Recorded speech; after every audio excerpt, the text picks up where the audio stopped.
Bonjour à tous, c'est Claudia Stéphane, hypnopraticienne. Bienvenue sur ma chaîne. Lorsque vous êtes confronté à une personne froide, distante ou qui semble insensible à vos émotions, une question très importante peut surgir. Ai-je affaire à une personne profondément blessée et qui se protège, car ça peut arriver? Ou ai-je affaire à quelqu'un qui n'a tout simplement pas de conscience éveillée? C'est d'ailleurs la question que Sarah avait posée il y a un an, dans un commentaire que je n'avais pas vu. Mais rien n'arrive par hasard. Je serais curieuse de savoir pour qui ce sujet tombe juste en ce moment. Parce que faire cette distinction est vital, notamment pour les empathes qui font des fois aveuglement confiance ou qui se méfient tôt dans d'autres circonstances. Nous allons voir donc aujourd'hui 6 clés qui vous guideront à trancher.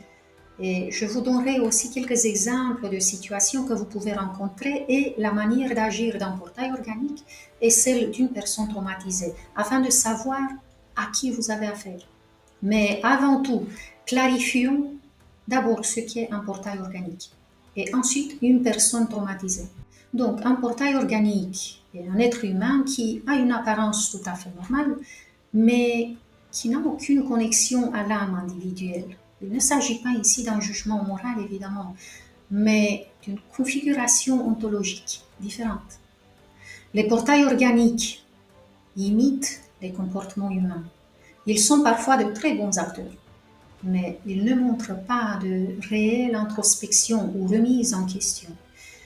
Ils manquent cruellement de compassion ou de sentiments profonds, même s'ils peuvent les imiter. Ils ont un comportement répétitif, plat, froidement opportuniste, et ils sont complètement fermés à l'évolution intérieure, à la transformation profonde. Ils ne culpabilisent jamais, ils ne regrettent jamais le mal qu'ils ont fait, ils n'ont pas de remords. Leur parler, ça nous laisse épuisés, vidés, déçus ou confus. Ils n'évoluent pas, ils s'ajustent. Énergétiquement, leurs chakras supérieurs sont bloqués. Ils ne ressentent pas d'émotions élevées, ils ne ressentent pas d'enthousiasme, il n'y a pas de vie profonde en eux. Ce type de personne peut exceller dans les interactions sociales, mais un vide derrière les yeux peut parfois trahir l'absence d'une vibration vivante. À l'inverse, si les perturbations dans votre couple sont dues au traumatisme profond de votre autre, il ou elle peut sembler absent, froid, parfois agressif ou déconnecté, mais cette personne est habitée par une âme. Vous pouvez ressentir aussi par moments la chaleur de son cœur. Seulement voilà, elle est en mode survie. Elle a été fragmentée, elle a été refoulée, voire dissociée pour survivre à des blessures psychiques intenses. Elle agit de manière défensive, souvent rigide. Elle peut paraître insensible, mais derrière se cache souvent une peur abyssale et très importante. Elle est tout à fait capable de se remettre en question une fois que la sécurité relationnelle est établie, évidemment. Elle peut manifester des sursauts de conscience, de regret, de culpabilité, de lucidité entre deux crises.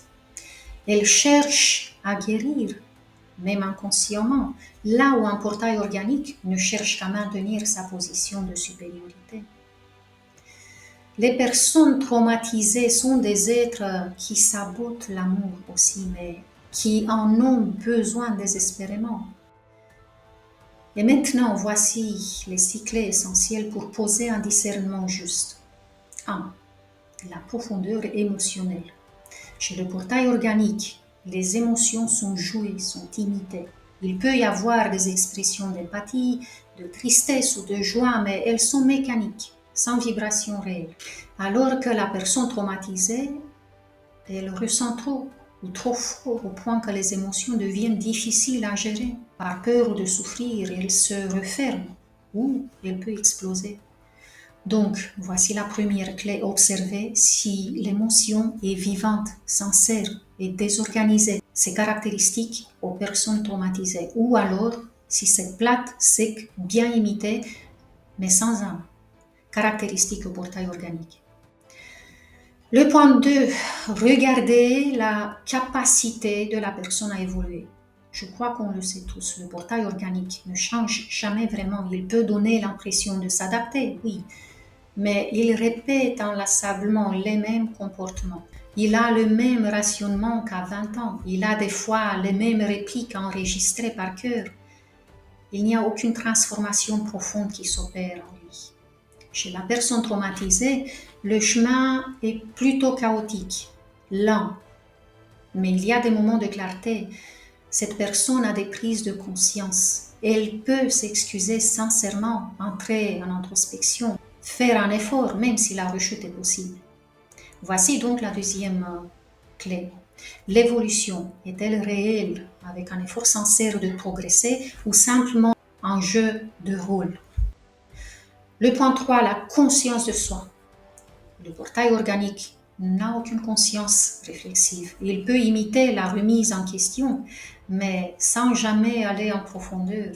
L'analyse de ses faits et de ses gestes est vide. Il évite toute responsabilité réelle.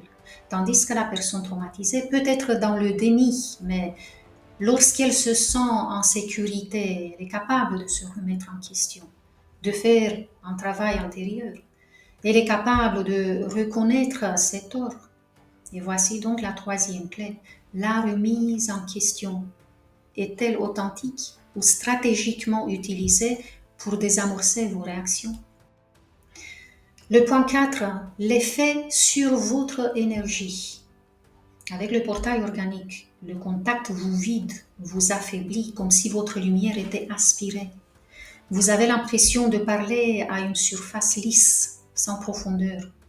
Avec une personne traumatisée, le lien peut être épuisant, mais il est aussi vivant.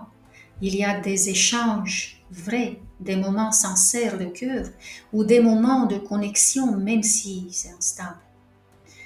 Voici donc la quatrième clé. Soyez sincère avec vous-même. Vous vide-t-elle cette personne de votre lumière ou bien vous fait-elle osciller entre ouverture et protection? Le point 5, le rapport à l'amour. Chez le portail organique, l'amour est incompréhensible. Il peut le simuler pour obtenir des avantages, que ce soit l'attention, l'admiration, le sexe, le pouvoir, mais il ne s'en nourrit pas et vous sentez ça. La personne traumatisée a peur de l'amour car cela la confronte à l'abandon, au rejet, à la honte. Elle peut le fuir ou l'attaquer, mais elle en a soif. Voici donc votre cinquième clé.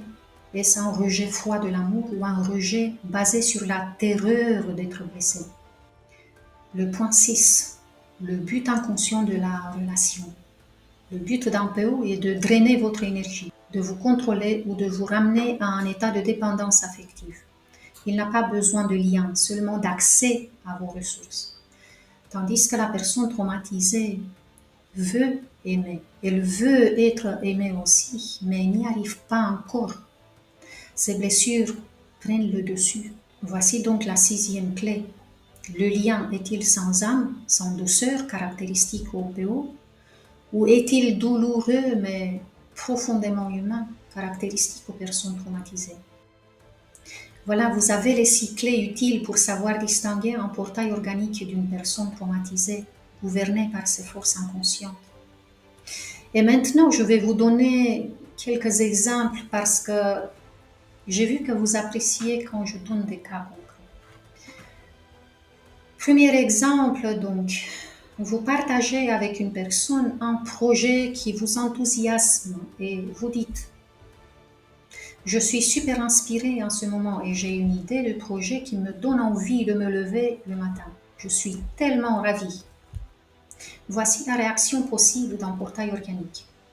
« Oh, tu sais, les idées c'est bien beau, mais la réalité est souvent cruelle. Tu rêves un peu trop, non ?» Il sème donc le doute, il sème la peur ou vous ramène violemment à la réalité. Il vous coupe l'élan, il balaie votre joie et votre enthousiasme.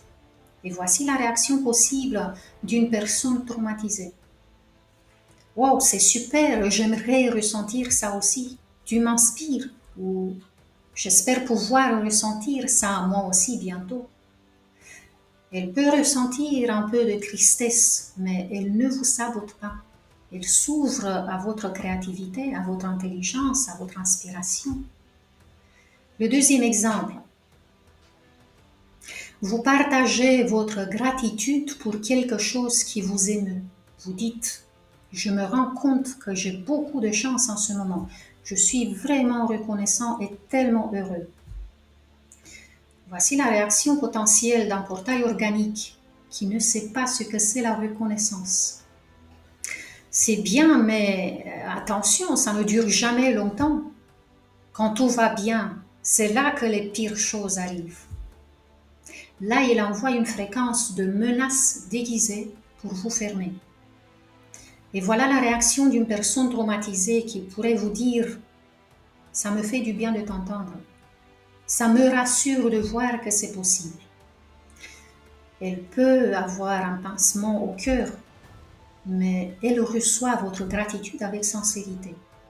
Voici un troisième exemple. Vous affirmez que vous vous sentez plus fort et plus dynamique et vous dites « j'ai l'impression de reprendre mon pouvoir personnel, je me sens plus confiant ». Un portail organique pourrait répliquer « ah bon, pourtant tu n'as encore rien prouvé, tu devrais rester modeste ». Il vous rabaisse donc subtilement sous prétexte de vous équilibrer. Tandis qu'un partenaire traumatisé pourrait vous dire « c'est beau à entendre, j'espère arriver à ça moi aussi. T'as fait comment ?»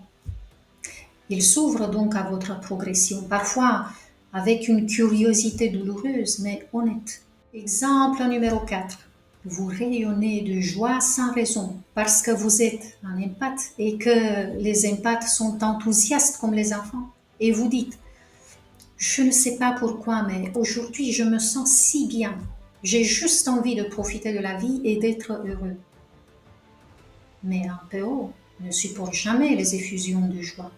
Il pourrait vous dire « c'est sûrement hormonal ou c'est une illusion. T'inquiète, ça va redescendre. » Ou « il y a des choses à résoudre, t'as oublié, garde tes pieds sur terre. » Soit il se moque, soit il invalide votre état du bien-être. Il ne le supporte pas. Et voici une possible réaction de la part d'une personne traumatisée. Ça me touche. T'as l'air vraiment bien. Je ressens un peu de chaleur rien qu'en t'écoutant. Elle capte et absorbe un peu de votre lumière, même si c'est fragile. J'ai un cinquième exemple. Vous affirmez que vous vous sentez libre et en paix avec vous-même. Et vous dites, je sens que je n'ai plus besoin d'approbation extérieure. Je me sens plus solide et libre intérieurement. La réaction d'un portail organique ne va surtout pas tarder. Il pourrait vous dire, c'est exactement le genre d'illusion que les gens se racontent avant de retomber de haut. Il ridiculise votre émancipation car elle menace son besoin de contrôle. Une personne traumatisée vous dira « tu donnes de l'espoir, c'est ce que je voudrais ressentir aussi, merci de le partager ». Elle n'envie pas votre liberté, elle s'en nourrit doucement. Vous pouvez utiliser ces exemples avec votre partenaire pour observer sa réaction et voir si il ou elle est dans le contrôle ou juste apeuré et en souffrance. Si vous êtes empathique, hypersensible, thérapeute, accompagnant ou simplement une âme en éveil, ce discernement est vital. Non pas pour juger, mais pour protéger votre lumière. Dites-moi en commentaire si cela a été clair et si ça vous aide. Mais avant de finir cette vidéo, je voudrais vous annoncer que j'ouvre mon agenda pour les séances individuelles pour les 2 prochaines semaines uniquement. Pour prendre rendez-vous, vous pouvez me contacter via le formulaire de contact dont le lien se trouve dans la barre d'infos. Merci à tous ceux qui s'abonnent et qui likent mes vidéos et merci à tous ceux qui les partagent, car il y a sans doute des empathes qui ont besoin justement d'avoir une vision plus nette sur leurs relations. À très bientôt.